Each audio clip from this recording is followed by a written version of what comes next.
Income naik, lifestyle naik, tabungan masih segitu-gitu aja. Banyak orang yang ngaku kalau gajinya masih kurang, gak cukup. Padahal seringkali yang bikin kurang itu nggak melulu soal angkanya, tapi lebih ke gimana cara ngelolanya. Ada orang dengan gaji 3 juta tapi bisa nabung, ada juga yang gajinya 30 juta tetap bokeh, gak bisa nabung. Duitnya udah keburu habis buat cicilan ini itu.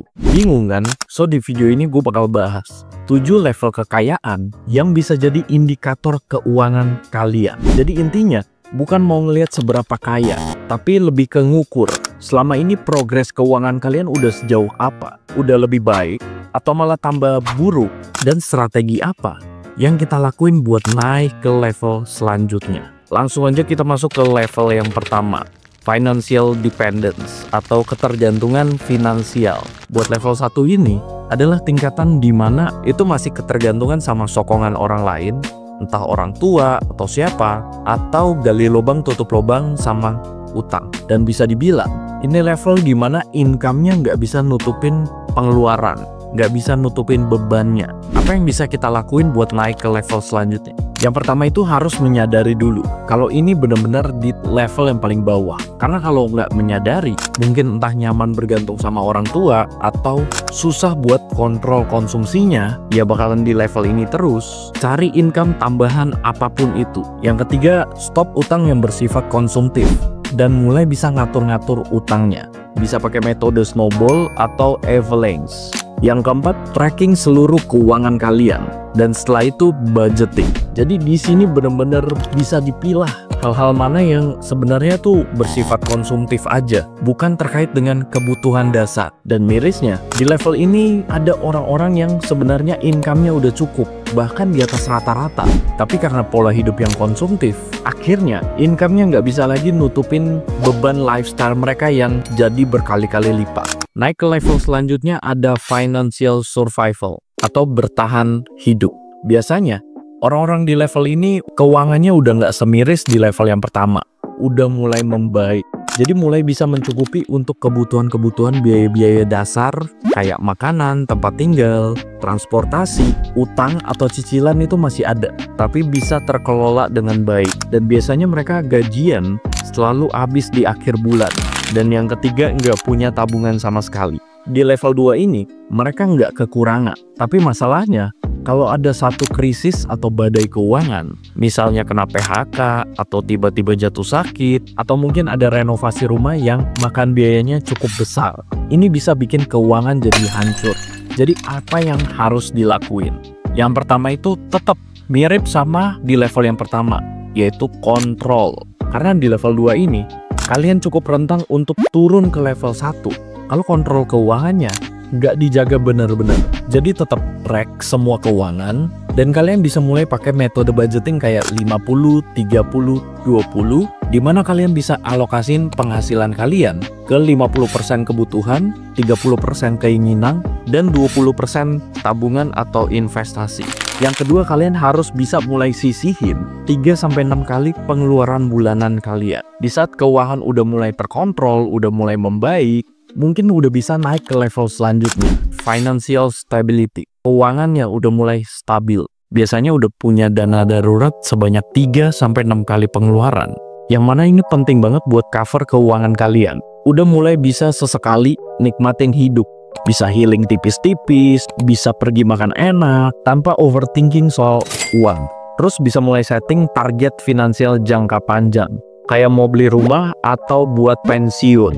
Di level ini, mostly adalah tahap yang udah mulai bisa melek dan bisa ngendalin keuangan kalian. Jadi nggak ada masalah yang benar-benar serius. Nah, apa yang bisa dilakuin buat naik ke level selanjutnya? Yang pertama, bisa mulai investasi kecil-kecilan. Misalnya kayak reksadana atau saham-saham blue chip. Yang kedua itu nambah skill buat nambah income kalian juga.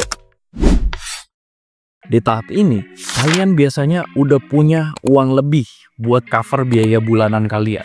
Jadi nggak terlalu bergantung sama sumber penghasilan utama, tapi belum bisa cover untuk lifestyle kalian. Artinya mereka yang udah sampai di level ini punya pengeluaran yang jauh di bawah income-nya. biasanya mereka punya cukup aset buat investasi, buat bayar kebutuhan dasar mereka. Dan yang kedua, nggak perlu khawatir kalau sewaktu-waktu kehilangan kerjaan, karena secara basic udah punya alokasi buat dana darurat. Dan biasanya mereka udah hidup lebih tenang karena punya backup finansial. Dan di tahap ini, biasanya masalahnya adalah masih punya cicilan jangka panjang. Mungkin udah terkontrol, tapi buat naik ke level selanjutnya, syaratnya adalah bebas dari utang. Dan perlu kalian tahu juga, untuk sampai ke level ini, itu nggak cuma datang dari income yang tinggi, tapi udah punya cukup skill buat ngelola aset-aset, investasi, sampai uangnya berlipat ganda. Terus apa sih yang harus dilakuin supaya bisa naik level lagi? Yang pertama, tingkatin jumlah investasi, supaya passive income-nya itu lebih besar lagi. Yang kedua, tambah pundi-pundi income dari tempat lain. Jadi misalnya sekarang ember penghasilannya udah punya 3, harus ditambah lagi jadi 6. Masuk ke level 5, financial independence atau mandiri secara finansial. Biasanya orang-orang di level ini bisa hidup dari passive income tanpa harus kerja lagi.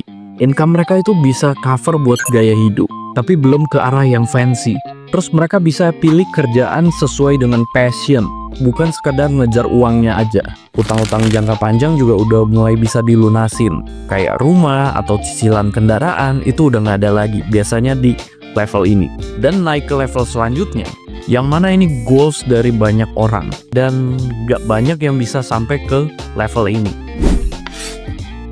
Orang-orang di tahap ini biasanya uangnya udah berkecukupan banget. Mereka nggak takut kehabisan uang lagi. Jadi mereka bisa traveling, bisa pensiun muda, atau bisa mungkin nyoba hal-hal baru tanpa takut membebani keuangan mereka. Dan biasanya orang-orang yang udah sampai ke tahap ini, pemikirannya udah beda. Jadi uang bukan prioritas utama lagi. Fokusnya udah beda. Mereka udah mulai mikirin legacy atau impact apa yang bisa mereka kasih.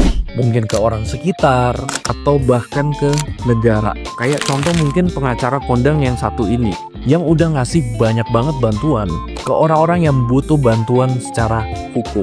Dan mereka mulai fokus sama pertumbuhan pribadi dan pengembangan hidup. Naik lagi ke level selanjutnya. Level ini mungkin kayak orang-orang top 1%.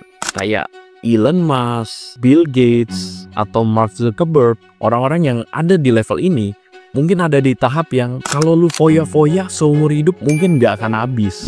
Mereka hidup udah gak mikirin tentang uang lagi, tapi tentang impact. Mereka berkarya atau ngelakuin sesuatu yang bisa punya dampak di skala global. Dari 7 level ini, kira-kira kalian ada di level yang mana sih? Dan apa yang mau kalian lakuin buat naik ke level selanjutnya? Sekian video dari gue. Like kalau kalian suka sama video ini, dislike aja kalau nggak suka. Gue Marjus Japari, sampai ketemu di video selanjutnya.